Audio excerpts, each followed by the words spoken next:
Hello my dear student, welcome back to my channel Education.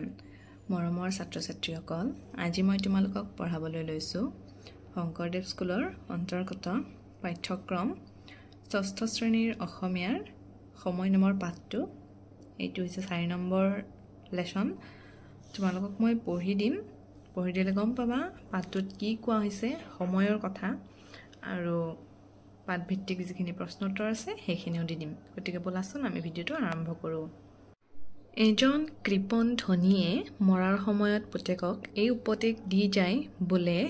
বোপা ধনৰ কাকতখন ভালকৈ চাবি, তাতেহে সকলো কথা। কিন্তু দকৈ বিবেচনা কৰি চালে জনা যাব যে ধনৰ কাকততকৈ সময়ৰ কাকততহে বেছিকৈ চাবলগীয়া। ধন সময়ৰ তুল্য হ'ব নোৱাৰে। সময়ে ধন দিব পাৰে, ধনে সময় দিব নোৱাৰে। চোৱাচোন কিমান ধুনীয়া কথা কৈছে, সময়ে ধন দিব পাৰে, ধনে সময় দিব নোৱাৰে। গতিকে ইয়াত কি বুজাই গৈছে যে সময়ত কোনোবা আজি যদি দুখীয়া হৈ আছে, অহাকালি বা আগন্তুক দিনলৈ হয়তো ধন ঘটিব, ধন আহিব যেনেকৈ হ'লেও। কিন্তু সেই সময়খিনি বা ভাল লগা সময়খিনি পাৰ হৈ গ'লে টকা পইচাৰো কিন্তু কিছুমান ভাল লগা মুহূৰ্ত কিনিব পৰা নাযায়। ধন গ'লে পুনৰাই পাব পাৰি, কিন্তু সময় গ'লে নোৱাৰি। ধন গ'লে কষ্ট কৰি হ'লেও ধনখিনি আহিব, কিন্তু ভাল লগা সময়খিনি কেতিয়াবা ঘূৰাই আনিব নোৱাৰি। ডেকা এজনে ল'ৰা হ'ব নোৱাৰে, বুঢ়া এজনো কোনো প্ৰকাৰে ডেকা হ'ব নোৱাৰে। এজন যদি মানুহ বৃদ্ধ অৱস্থা পায়গৈ তেতিয়া আৰু তেওঁ এই ডেকা বয়সলৈ ঘূৰি আহিব নোৱাৰে। সময় অমূল্য বস্তু। সময়ৰ নিমিত্তে যিমান কৃপণ হ'ব লাগে, ধনৰ নিমিত্তে সিমান হ'ব নেলাগে।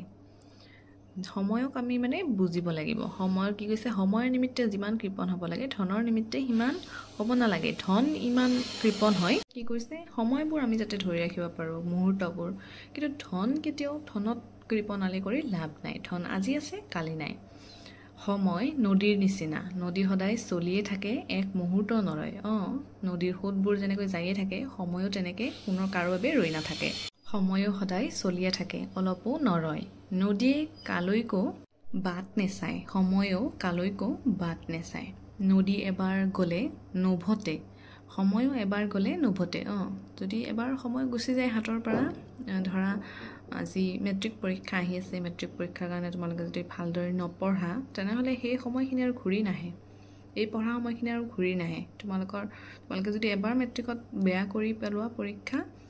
গতিকে সেইটো চিৰদিনলৈ ৰৈয়ে যাব সেই কথাখিনি। নদীৰ বৰ বেগ, সময়ৰো বৰ বেগ। বৰ বহুত বেছি দ্ৰুতগতি। এনে সময়ৰ প্ৰতি বিশেষ সাৱধান হোৱা উচিত। উন্নতি, ঐশ্বৰ্য, গৌৰৱ সকলো সময়ৰ তল। উন্নতি তোমাৰ কিমান উন্নতি হৈছে, ঐশ্বৰ্য বহুত সা সম্পত্তি থকা, গৌৰৱ কৰা, এইবোৰ সময়ৰ লগত চলি থাকে। কোনে কেতিয়া উঠে, কোনে কেতিয়া তল পৰে। সময়ৰ সদব্যৱহাৰ কৰিলে সকলোৰে উন্নতি হয়। সময়ক বুজি পাব লাগে। আমি কষ্ট কৰিব লাগে, সময়ক যধে মধে আমি খেদাব নালাগে। কিন্তু যি সময়ৰ মূল্য নেজানি তাৰ অপব্যয় কৰে, সি কোনো কাম সাধিব নোৱাৰে। লাভ কৰিব নোৱাৰে, অৰ্জন কৰিব নোৱাৰে। সময় পালেই সকলো হয়, এতেকে যি উপায়েৰে সকলো কামৰ বাবে সময় পোৱা যায় তালৈ যত্ন কৰা সকলোৰে যুগুত। মই যিখিনি ক'লোঁ, যত্ন কৰা সকলোৱে আমি চেষ্টা কৰি যাব লাগে সময় থাকোঁতে। সময়ৰ সদব্যৱহাৰ কৰিবৰ হ'লে তাক ভাগ ভাগ কৰি ল'ব লাগে, আৰু যি ভাগত যি কাম কৰা সুবিধা হয় সেই ভাগত সেই কাম কৰিব লাগে। এইদৰে সময় ভাগ কৰি ছাত্ৰবিলাকে এভাগত সাহিত্য, এভাগত ব্যাকৰণ, এভাগত ভূগোল বিদ্যা আৰু আন কিছুমান ভাগত আন পুথি পাঠ কৰিব পাৰে। আৰু গা ধোৱা, খোৱা শোৱা আদি নিত্য কৰ্মৰ বাহিৰেও বিশ্ৰাম, ব্যায়াম, ধেমালি আদি কৰি স্বাস্থ্যৰ উপকাৰী কামবিলাকলৈও সময়ৰ ভাগ ৰাখিব লাগে। আমি পঢ়া লিখা পঢ়াৰ উপৰিও আৰু যাতে বিভিন্ন কামবোৰ কৰিব পাৰোঁ, কি সময়ত কৰিব পাৰোঁ, কোনখিনি সময়ত কৰিলে ভাল, আমি সকলোবোৰ নিৰ্ণয় কৰি ৰখা উচিত। আকৌ ৰোগীৰ শুশ্ৰূষা, দেশৰ উন্নতি আদি আমাৰ যিবোৰ আন কৰ্তব্য কাম আছে, সেইবিলাকৰ নিমিত্তেও আমি অলপ সময় ব্যয় কৰিব পাৰোঁ। এইৰূপে যি সময় বিভাগ কৰা হয়, সদায় সেইমতে কাৰ্য কৰিব লাগে। কাৰ্য কাম কৰাৰ কথা কোৱা হৈছে। বিশেষ বাধা নহ'লে সময়ৰ যি ভাগত যি কাম কৰিব লাগে, সেই ভাগত আন কাম কৰা বা কোনো কাম নকৰাকৈ থকা বৰ অনুচিত। কৈছে যে যিটো আমি ভাগ কৰি লৈছোঁ, এইখিনি সময়ত এইখিনি কৰিব লাগে, তাৰ বিপৰীতে যদি বেলেগ কাম কৰোঁ আমি কিবা নকৰিবলগীয়া কৰোঁ বা একোৱে যদি নকৰোঁ সেই সময়খিনিত তেনেহ'লে সেইটো আমাৰ কাৰণে বেয়া হ'ব গতিকে নিৰ্ধাৰিত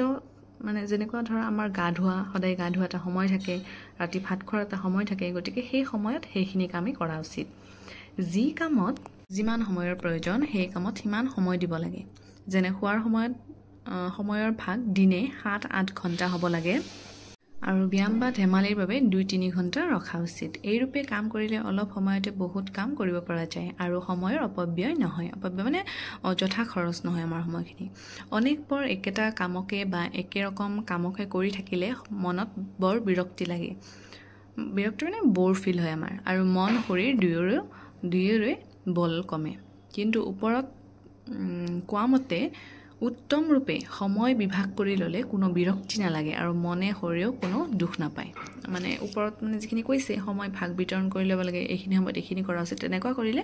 আমাৰ সদায় মনো ভালে থাকিব আৰু শৰীৰো ভালে থাকিব কাৰণ সদায় যদি ৰেগুলাৰিটিত যদি কাম কৰা হয় সদায় একে টাইমত ভাত খোৱা হয় খোৱা হয় তাৰপিছত যিকোনো ব্যায়াম আদি কৰা হয় তেনেহ'লে শৰীৰটো এনেও ভালে থাকিব আৰু মনো ভালে থাকিব শাৰীৰিক কামৰ পাছত মানসিকৰ পাছত শাৰীৰিক পঢ়াৰ পাছত ধেমালিৰ পাছত জিৰণি বুৰঞ্জীৰ পাছত গণনাৰ পাছত ৰচনা এইদৰে কাম কৰিলে অনেক কাম সিজে আৰু আমনিও নালাগে এটাৰ পিছত এটা যেতিয়া আমি কৰিবলৈ লওঁ তেতিয়া আমাৰ আমনি নালাগে কিবা নহয় কিবা আমি যাতে কৰি থাকিব লাগে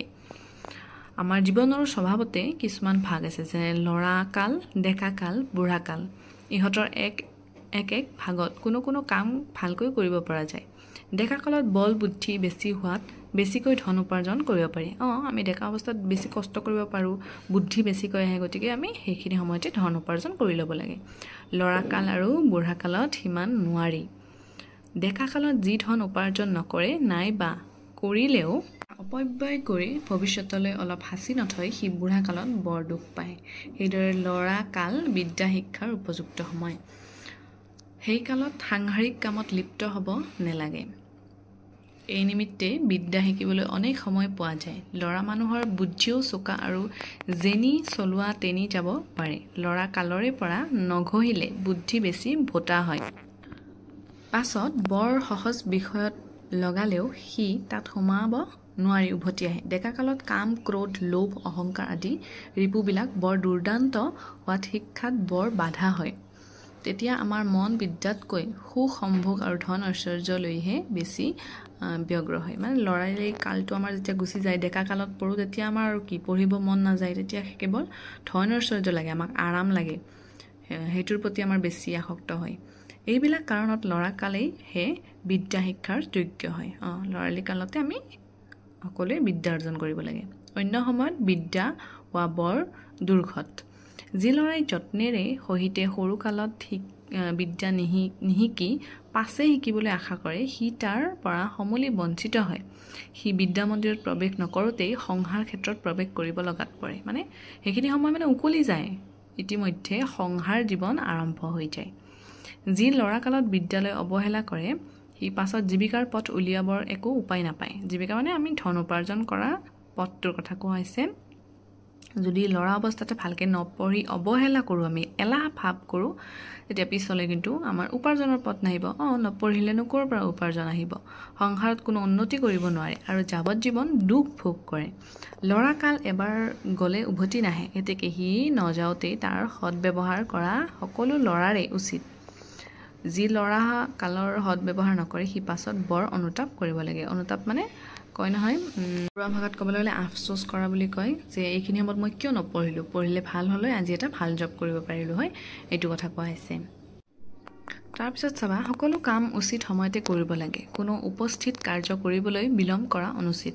আমি সঠিক সময়ত পঢ়াশালীলৈ যোৱা সকলো কাম নিয়মিত সময়ত কৰা উচিত সময়ৰ সৎব্যৱহাৰ কৰাৰ এটি প্ৰধান উপায় এই যে আমি প্ৰতিদিনে যিবিলাক কাৰ্য কৰোঁ সেইবিলাক এখন বহীত লিখি যাব লাগে মানে ডায়েৰী লিখাৰ কথা কোৱা হৈছে ইয়াত প্ৰতি মাহৰ প্ৰতিদিনৰ কোনো সময়ত আমি কি কৰোঁ কি পঢ়োঁ কলৈ যাওঁ কেনেকৈ থাকোঁ বৰ সৰু ভাল বেয়া সকলো কামৰ কথা সেই বহীত লিখি যোৱা উচিত এই দৈনিক কাকত পঢ়ি চালে আমি কেতিয়া সময়ৰ সৎব্যৱহাৰ কৰোঁ কেতিয়া তাৰ অপব্যৱহাৰ কৰোঁ কেতিয়া ভাল কৰ্ম কৰোঁ কেতিয়া মন্দ কৰোঁ ইত্যাদি সকলো কথা জানিব পৰা যায় এই ৰূপে কৰিলে সময়ৰ সৎব্যৱহাৰ আৰু সৎকৰ্ম কৰিবলৈ আমাৰ ইচ্ছা হ'ব সময়ৰ ব্যৱহাৰ আৰু সৎকৰ্মৰ নিমিত্তে আমাৰ মনত অনুতাপ লাগিব এই দৈনিক কাকত লিখোতে আমি অলপ যত্ন আৰু সময় ব্যৱহাৰ কৰিব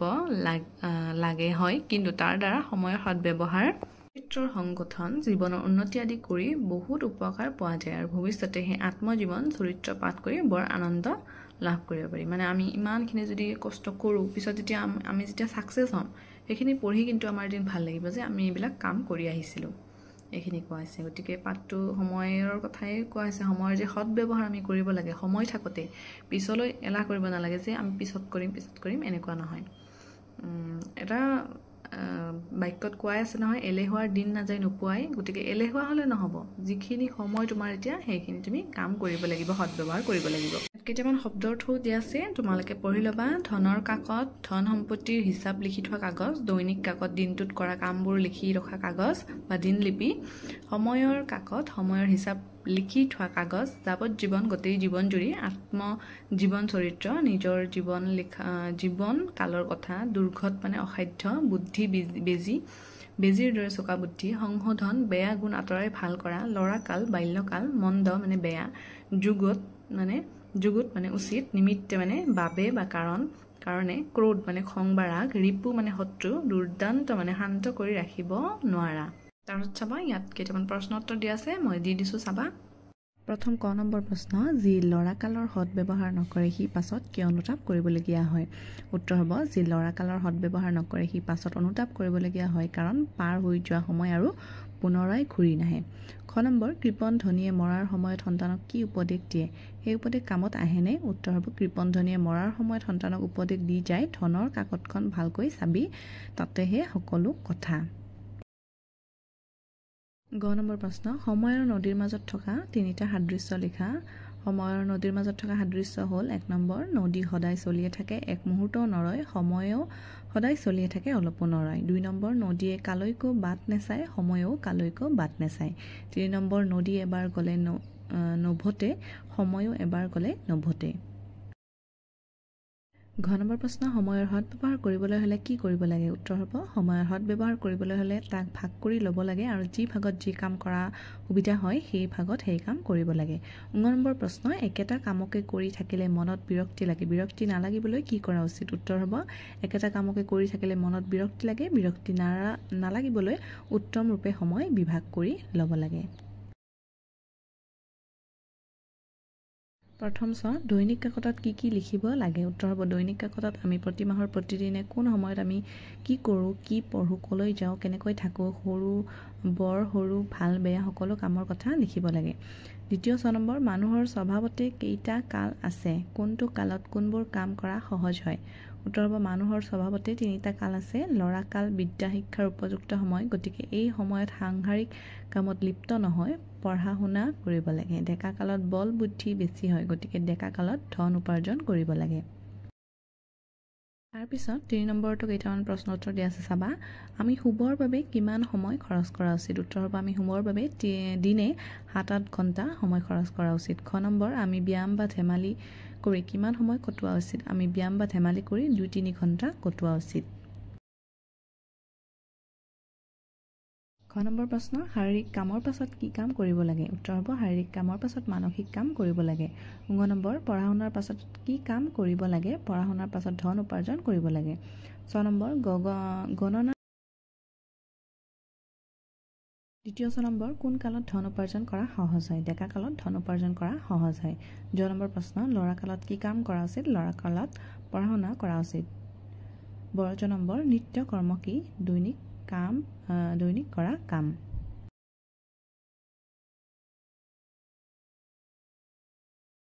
4 নম্বৰত কেইটামান বাক্য ৰচনা কৰিবলৈ দিয়া হৈছে প্ৰথমতে আছে ভোটা ল'ৰাজন পঢ়াত বৰ ভোটা অপব্যয় আমি সময়ৰ অপব্যয় কৰিব নালাগে সৎব্যৱহাৰ আমি সদায় সময়ৰ সৎব্যৱহাৰ কৰিব লাগে সংশোধন আমি আমাৰ বেয়া গুণবোৰ সংশোধন কৰিব লাগে 5 নম্বৰত চাবা কেইটামান খালী ঠাই দিয়া আছে ইয়াত ব্ৰেকেটত দিয়াই আছে তোমালোকক খালী ঠাইৰ যিকেইটা হ'ব তোমালোকক খালী বহাই যাব দিছে প্ৰথমতে আছে সময়ৰ ডেছ কৰিলে সকলো উন্নতি হয় ইয়াতে হ'ব সৎব্যৱহাৰ সময়ৰ সৎব্যৱহাৰ কৰিলে সকলো উন্নতি হয় খ নম্বৰ দি আছে সময়ৰ নিমিত্তে যিমান ডেছ হ'ব লাগে এইটো হ'ব লাগে কৃপণ সময়ৰ নিমিত্তে যিমান কৃপণ হ'ব লাগে ধনৰ নিমিত্তে সিমান হ'ব নালাগে তাৰপিছত গ নম্বৰ দি আছে ডেকা কালত যি ধন উপাৰ্জন নকৰে বা কৰিলেও সাঁচি নথয় সি দেজ বৰ দুখ পায় এইটো হ'ব বুঢ়া কালত বৰ দুখ পায় তাৰপিছত ঘ নম্বৰ আছে ৰিপুবিলাক দুৰ্দান্ত হোৱাত শিক্ষাত বৰ বাধা হয় এইটো হ'ব বাধা হয় লৰাকাৰ এবাৰ গ'লে এইটো হ'ব উভতি নাহে তাৰপিছত আছে লৰাকাল বিদ্যা শিক্ষাৰ এইটো হ'ব উপযুক্ত সময় এইখিনি আছিল খালী ঠাই মৰমৰ ছাত্ৰ ছাত্ৰীসকল এইখিনি আছিল ষষ্ঠ শ্ৰেণীৰ পাঠ নম্বৰ 4 সময় চেপ্টাৰটো আশা কৰিছোঁ তোমালোকে বুজি পাইছা একেবাৰে সহজ হয় পাঠটো তোমালোকে পাঠটো বুজি ল'বা মই যিখিনি বুজাই দিছোঁ আৰু পঢ়িও চাবা পাঠটো আৰু প্ৰশ্ন উত্তৰখিনি ভালদৰে পঢ়িবা আজিৰ ভিডিঅ'টো ইয়াতে সমাপ্ত কৰিছোঁ আকৌ এটি নতুন ভিডিঅ'ৰ সৈতে লগ পোৱাৰ আশাৰে আজিলৈ ইমানেই